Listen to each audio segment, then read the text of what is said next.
The Cannibal, a huge and monstrous black wild dragon who ate many Targaryen dragons rumored to have been alive before the Targaryens even came to Westeros, and rumored to be even older than Balerion, is going to appear in Season 2. The Cannibal's background is unknown, with some thinking that he's House Targaryen's dragon gone rogue, while others theorize about him being the last Westerosi dragon, or some other Valyrian family's dragon. House of the Dragon sees House Targaryen at its best with as many as 17 dragons alive. Some of the dragons we saw in Season 1 of a Game of Thrones prequel, but most of them are yet to appear. And in Season 2 we are getting a first look at quite a few dragons. One of them is the most terrifying dragon, the Cannibal, confirmed by a showrunner to appear when he said in an interview that all 3 wild dragons were designed and will be making appearances in the show. To make things even more exciting, the showrunner said that the designs for the wild dragons are his favorite. As Daemon Targaryen mentioned in Season 1 finale, Cannibal is one of the 3 wild dragons living at Dragonstone, all 3 of which they will try to tame and put on Rhaenyra's side. The Cannibal is the largest and the oldest of the 3 wild dragons. The Cannibal is black as coal, with menacing green eyes. The Cannibal is named by the small folk of Dragonstone. The Cannibal earned his name for his hostility towards House Targaryen's dragons, whom he is known to attack and devour. He feeds on carcasses of dead dragons, and descends upon the hatcheries of Dragonstone to gorge himself on newborn dragons and dragon eggs. In fact, he is the only dragon known to regard his own species as a source of food. The Cannibal mostly refrains from killing people, unless they disturb him. The Cannibal's exact age is not known. The wild dragon Sheepstealer is said to have hatched when the old king was still young, which would be in early years of Jaehaerys I Targaryen, Aegon the Conqueror's grandson, and Cannibal is said to have been the oldest and largest of the wild dragons, being therefore even older than Sheepstealer. The small folk of Dragonstone claim that the Cannibal was on Dragonstone before the Targaryens fled the doom of Valyria and arrived to Westeros, over 100 years before Aegon's conquest, a possibility that would make him, despite his size not being considered bigger than that of Vhagar and Vermithor, the oldest living dragon in Westeros, even older than Vhagar and mighty Balerion. If the Cannibal was from a different lineage of dragons altogether, if he did not come from the Targaryens. That might have also explained why it was so antagonistic to the other Targaryen dragons, constantly attacking them and eating them. It would also explain why he is not as big as Balerion or Vhagar, despite being possibly older than them, which is because he comes from a complete different lineage of dragons, perhaps from a different Valyrian family. Grandmaster Munkin and Septon Eustace doubt these claims, but they've been wrong before. The Cannibal was known to attack smaller dragons. He laired at the back of the Dragonmont, on its eastern side. Prior to the Dance of the Dragons, would-be dragon tamers had made attempts to ride him a dozen times, and his lair was littered with their bones. In Season 2, when Prince Jaehaerys Velaryon calls for dragonriders in 129 AC, during the Targaryen civil war to gain more dragons and dragonriders for their cause. None of the dragon seeds who will attempt to tame the wild dragons are going to be foolish enough to disturb the Cannibal, due to his reputation, and any who are will not return to tell the tale. In Season 2, a man living on Dragonstone's Silver Dennis, claiming to be descended from King Maegor the Cruel, will be one of the Cannibal's victims. While none denied that Silver Dennis had Valyrian blood due to his silver hair and purple eyes, his claim of being a descendant of Maegor is called into doubt, as the king was infamously unable to produce a living heir, despite marrying multiple fertile women. Silver Dennis will not be foolish enough to try to tame the Cannibal.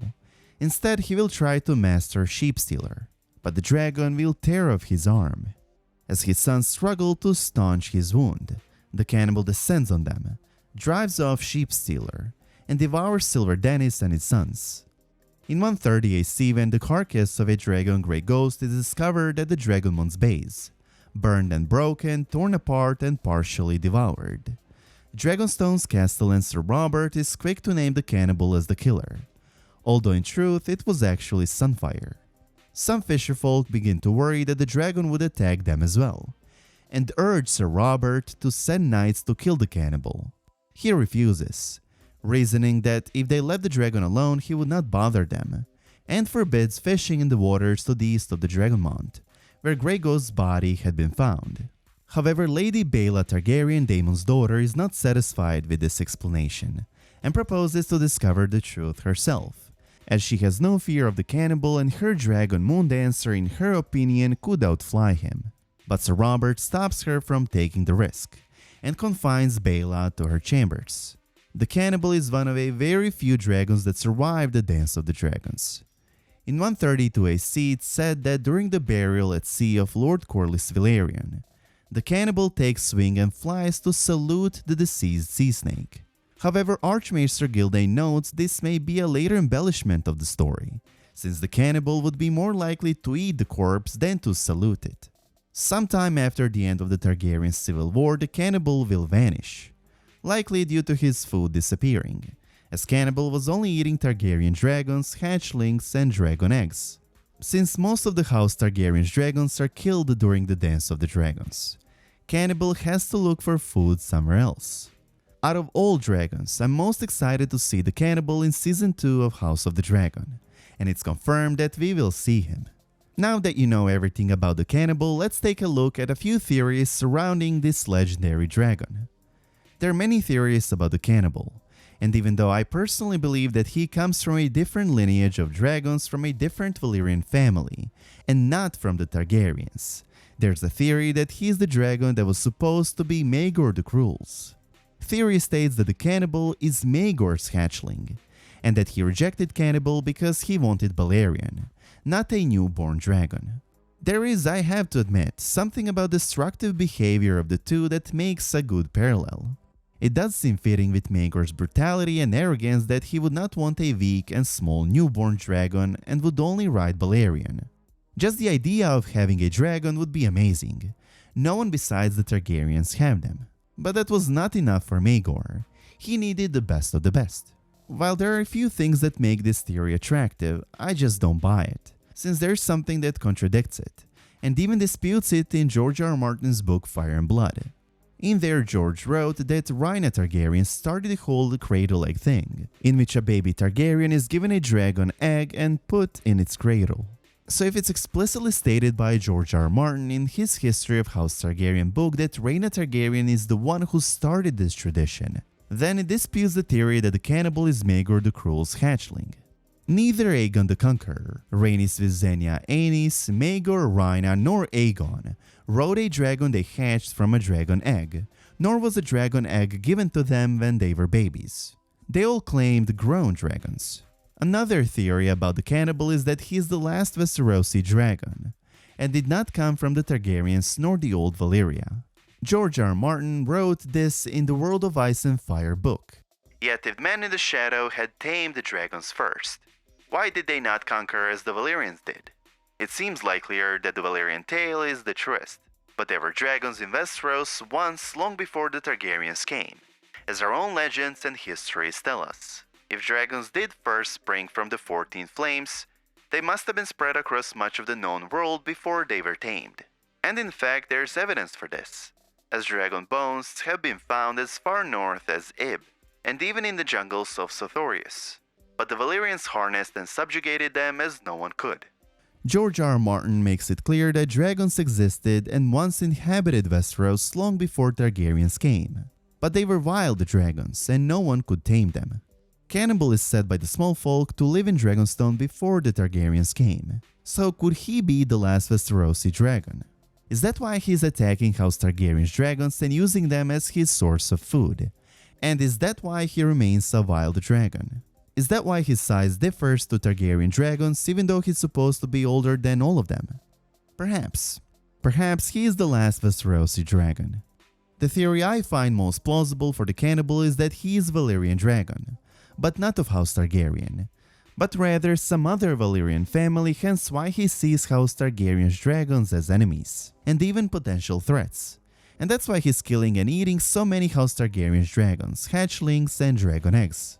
We know that the cannibal's home is Dragonstone, and if the small folk of that island is to be believed, then Cannibal lived there before the Targaryens even arrived.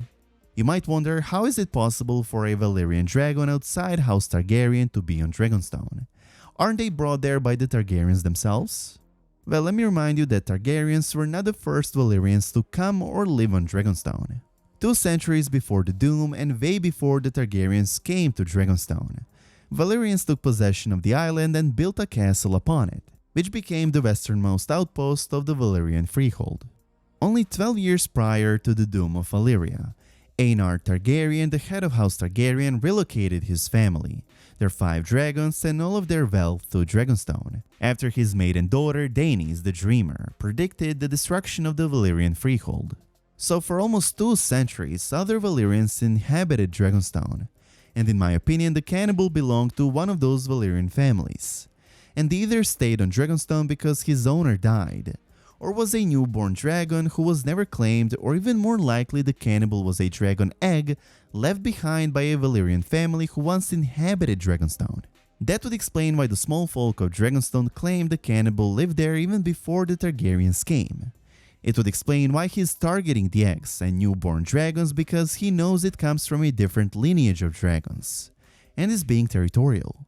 It would also explain the growth and size difference between him and the Targaryen dragons, as he comes from a completely different Valyrian lineage.